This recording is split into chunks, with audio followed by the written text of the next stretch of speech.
Hello friends, welcome to toppers world. നമ്മുടെ ഇന്നത്തെ class 2ാം ക്ലാസ്സിലെ കൂട്ടുകാരുടെ ഓണപരീക്ഷയുമായി ബന്ധപ്പെട്ട ചോദ്യപേപ്പറാണ്. അതായത് നമ്മുടെ ഇംഗ്ലീഷ് എക്സാമിന് വരാൻ സാധ്യതയുള്ള നമ്മുടെ ഓണപരീക്ഷയ്ക്ക് വരാൻ സാധ്യതയുള്ള ചോദ്യങ്ങളാണ്. മോഡൽ ക്വസ്റ്റ്യൻ പേപ്പറാണ് നമ്മൾ ചെയ്യാൻ പോകുന്നത്.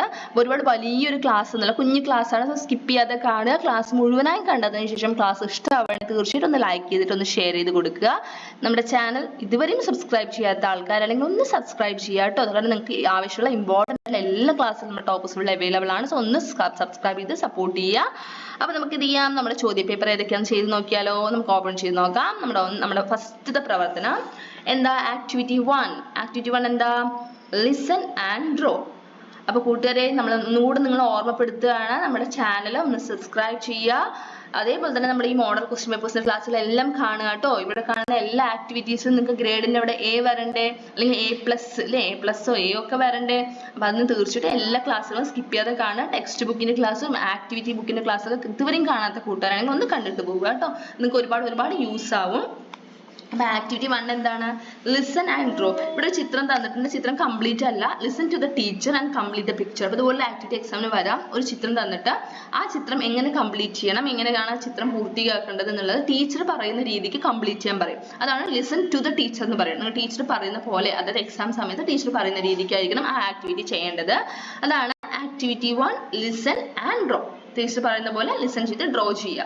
Activity 2, read and arrange. Look at the picture. ചിത്രം നോക്കുക. ചിത്രം നോക്കിയതിന് ശേഷം എന്ത് ചെയ്യണം? നമ്മൾ ഇനി അതെന്ത് ചെയ്യണം? അറേഞ്ച് ചെയ്യാൻ. ചിത്രമല്ല അറേഞ്ച് ചെയ്യേണ്ടത്. ഈ കാണുന്ന സെന്റൻസുകൾ എന്ത് ചെയ്യാം? 1, 2, 3 എന്നുകൊണ്ട് ഓർഡറിൽ നമ്പർ ഇടാനാണ് പറയുന്നത്. അപ്പൊ ചിത്രം നിങ്ങൾക്ക് അറിയേണ്ടതായിരിക്കും. നമ്മുടെ ടെക്സ്റ്റ് ബുക്കിൽ അതേ ചിത്രങ്ങൾ തന്നെയാണ്. Read the sentences and arrange them correctly as in the story by giving numbers from 1 to 5. 1 is done for you. അതായത് 1 തൊട്ട് 5 വരെയാണ് നമ്പർ ഇടേണ്ടത്. സ്റ്റോറിയിൽ നടന്ന സംഭവങ്ങൾ, ഫസ്റ്റ് നടന്ന ഏത്, രണ്ടാമത് നടന്ന ഏത്, മൂന്നാമത് നടന്ന ഏത്, ആ ഓർഡറിലാണ് നമ്മൾ എന്ത് ചെയ്യേണ്ടത്? നമ്പർ ഇടേണ്ടത്. അപ്പോൾ ഒന്നിവിടെ ചെയ്തിട്ടുണ്ട് കേട്ടോ. ഒന്നാമത്തെ സംഭവം, an ant found the mushroom as a shelter from the rain. ഒരു ആന്റിന് എന്ത് കിട്ടി? ഒരു മഷ്റൂം ഷെൽട്ടർ. മഴയിൽ നിന്ന് രക്ഷപ്പെടാൻ, മഴ നനയാതിരിക്കാൻ വേണ്ടി ഷെൽട്ടർ ആയിട്ട് ഒരു മഷ്റൂം കണ്ടെത്തി ഒരു ആന്റ്. അടുത്ത എന്ത് സംഭവിച്ചു? ഒരു ഉറുമ്പ് അല്ലേ. അടുത്തതിൽ ആരാണ് വരുന്നത്? നെക്സ്റ്റ് വരുന്നത് ആരാണ്? ബട്ടർഫ്ലൈ അല്ലേ. A butterfly came there. അപ്പൊ അത് 2 കൊടുത്തു. മൂന്നാമത് എന്താണ്? A mouse asked for help. അതുപോലെ ഞാൻ കയറി നിന്നോട്ടെ എന്ന് ആരാണ് ചോദിക്കുന്നത്? ഹെൽപ്പ് ചോദിക്കുന്നത്? മൗസ് ചോദിച്ചു അല്ലേ. അതാണ് അപ്പൊ മൂന്നാമത്. നാലാമത് ആരാ വരുന്നത്? A sparrow hop to the mushroom. ഒരു കുരുവി എന്ത് ചെയ്യണം? ചാടി വരികയാണ് അല്ലേ, മഴ നനയാതെ ആ മഷ്റൂമിന്റെ ചോട്ടിൽ നിൽക്കാൻ വേണ്ടിയിട്ട്. അങ്ങനെ last വണ്ണാണ് all the 4 friends sat together under the mushroom. അങ്ങനെ 4 ആൾക്കാരും എന്ത് ചെയ്യണം? ആ മഷ്റൂമിന്റെ അടിയിൽ മഴ നനയാതെ ഇരുന്നു. മനസ്സിലായല്ലോ? ഇത് വളരെ സിമ്പിൾ അല്ലേ. ഓർഡർ അറിഞ്ഞാൽ മതി അല്ലേ. 1, 2, 3 നമ്പർ ഇട്ട് കൊടുത്താൽ മതി.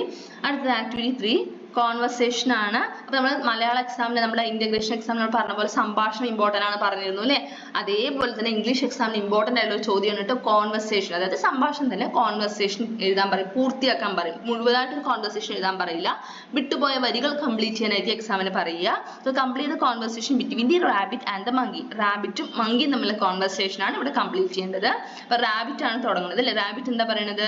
Hello monkey, did you get wet in the rain.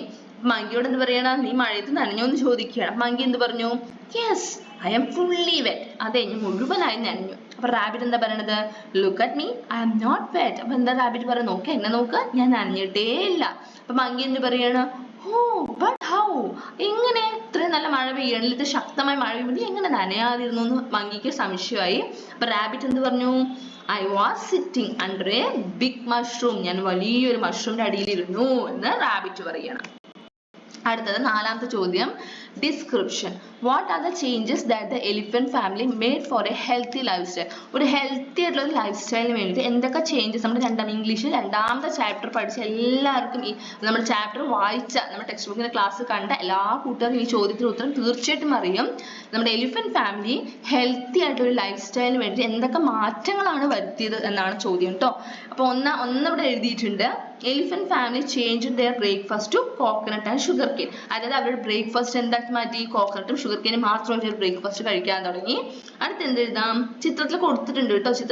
കൊടുത്തിട്ടുണ്ട് they started drinking bitter gourd juice instead of tea. അതായത് ടീക്ക് പകരം അവർ എന്ത് കുടിക്കാൻ തുടങ്ങി? ബിറ്റർ ഗോർഡ് ജ്യൂസ്, നമ്മുടെ എന്താ കയ്പയ്ക്ക ജ്യൂസ് അല്ലേ.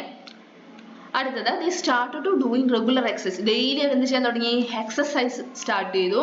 they stopped eating cakes and snacks. they stopped eating cakes and snacks.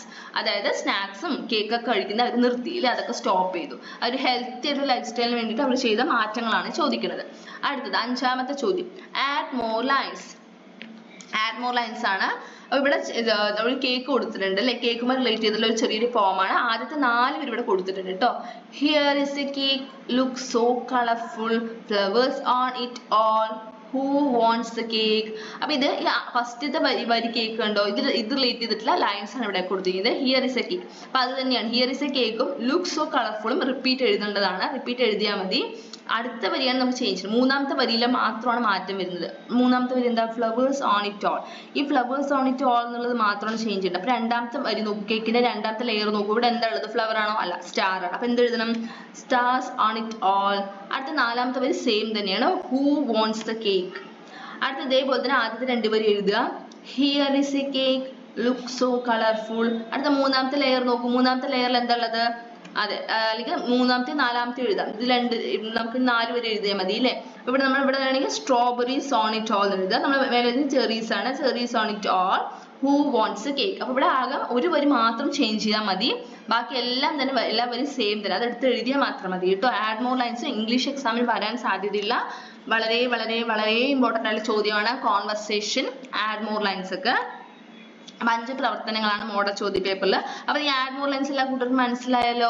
അപ്പൊ ആഡ് മോർ ലൈൻസ് നിങ്ങൾ ശ്രദ്ധിച്ച് നോക്കിയാൽ നിങ്ങൾക്ക് മനസ്സിലാവും, ചില വരികളെല്ലാം റിപ്പീറ്റ് ആയിരിക്കും. അപ്പൊ അത് സ്പെല്ലിംഗ് തെറ്റില്ലാതെ നമുക്ക് എഴുതാവുന്ന ഒരു ചോദ്യമാണ്. ചോദ്യ പേപ്പർ നോക്കിയിട്ട് എഴുതിയാൽ മതി. ചില വാക്കുകൾ മാത്രമാണ്, ചില വേർഡ്സ് മാത്രമാണ് നമുക്ക് ആ പോയത്തിൽ ഫോമിൽ ചേഞ്ച് ചെയ്യേണ്ട കാര്യങ്ങൾ എന്ന് പറയുന്നത്. അപ്പൊ ആഡ് മോർ ലൈൻസിൽ എല്ലാവർക്കും നമുക്ക് ഫുൾ മാർക്ക് കിട്ടാവുന്ന ഒരു ചോദ്യമാണ് കേട്ടോ. തെറ്റുകൂടാതെ നമുക്ക് എഴുതാൻ പറ്റുന്ന ഒരു ചോദ്യമാണ് ആഡ് മോർ ലൈൻസ് എന്ന് പറയുന്നത്. അതേപോലെ തന്നെ കോൺവെർസേഷൻ ഫുള്ളായിട്ട് എഴുതാനൊന്നും ആയിരിക്കും എക്സാമിന് വരിക. ചില സെന്റൻസുകൾ വിട്ടുപോയിട്ടുണ്ടാവും. അപ്പൊ അത് മാത്രമാണ് പൂർത്തിയാക്കേണ്ടി വരിക. അപ്പൊ എന്ത് ചെയ്യുക, അത് കുറച്ച് ആലോചിച്ച് നമുക്ക് കറക്റ്റായിട്ട് വേർഡ്സ് യൂസ് ചെയ്തിട്ട് എഴുതാൻ നോക്കുക.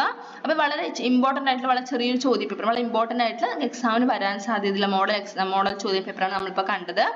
അപ്പൊ ഇതുപോലെ റിലേറ്റ് ചെയ്തിട്ടുള്ള ചോദ്യങ്ങൾ അല്ലെങ്കിൽ ഇതുപോലത്തെ ചോദ്യങ്ങളായിരിക്കും നമുക്ക് എക്സാമിന് വരിക. അപ്പൊ ഇത്തരം ചോദ്യങ്ങൾ വന്നു കഴിഞ്ഞാൽ എന്താണ്, സിമ്പിൾ ആയിരിക്കില്ലേ? തീർച്ചയായിട്ടും നിങ്ങൾക്ക് എല്ലാവർക്കും എഴുതാൻ പറ്റുന്ന ചോദ്യങ്ങൾ തന്നെയാണ് കേട്ടോ. അപ്പൊ നമ്മുടെ എക്സാം പോകുന്നതിന് മുമ്പ് തീർച്ചയായിട്ടും നമ്മുടെ ഫസ്റ്റ് 2 യൂണിറ്റ്സിന്റെ ക്ലാസ്സും കണ്ടിട്ട് പോവുക. അതേപോലെ നമ്മുടെ ആക്ടിവിറ്റി ബുക്കിന്റെ ക്ലാസ്സും അത് കൂടാണ്ട് നമ്മൾ യൂണിറ്റ് ടെസ്റ്റിന്റെ ക്ലാസ്സും കൂടെ നമ്മൾ അപ്ലോഡ് ചെയ്യുന്നത്. അപ്പൊ തീർച്ചയായിട്ടും യൂണിറ്റ് ടെസ്റ്റിന്റെ ക്ലാസ് നിങ്ങൾക്ക് ഒരുപാട് ഹെൽപ്പ് ആവും. യൂണിറ്റ് ടെസ്റ്റിന്റെ ക്ലാസ് കണ്ട, അപ്പൊ യൂണിറ്റ് ടെസ്റ്റിന്റെ ക്ലാസ്സും കൂടെ ഒന്ന് കണ്ടിട്ട് പോവുക. നമ്മുടെ ക്ലാസ്സിലെ ലിങ്കുകളെല്ലാം തന്നെ നമ്മുടെ പ്ലേലിസ്റ്റിലുണ്ട്. പ്ലേലിസ്റ്റിൽ ലിങ്ക് എല്ലാം തന്നെ ഡിസ്ക്രിപ്ഷൻ ബോക്സിൽ കൊടുത്തിട്ടുണ്ട് കേട്ടോ. അപ്പൊ എല്ലാ ക്ലാസ്സുകളും കണ്ടിട്ട് പോവുക. എല്ലാ കൂട്ടരും ഫുൾ മാർക്ക് കിട്ടട്ടെ. എല്ലാവർക്കും ഓൾ ദ ബെസ്റ്റ്. നമ്മുടെ ചാനൽ ഇതുവരെ സബ്സ്ക്രൈബ് ചെയ്യാത്ത കൂട്ടുകാരാണെങ്കിൽ ഒന്ന് സബ്സ്ക്രൈബ് ചെയ്യുക. Thank you.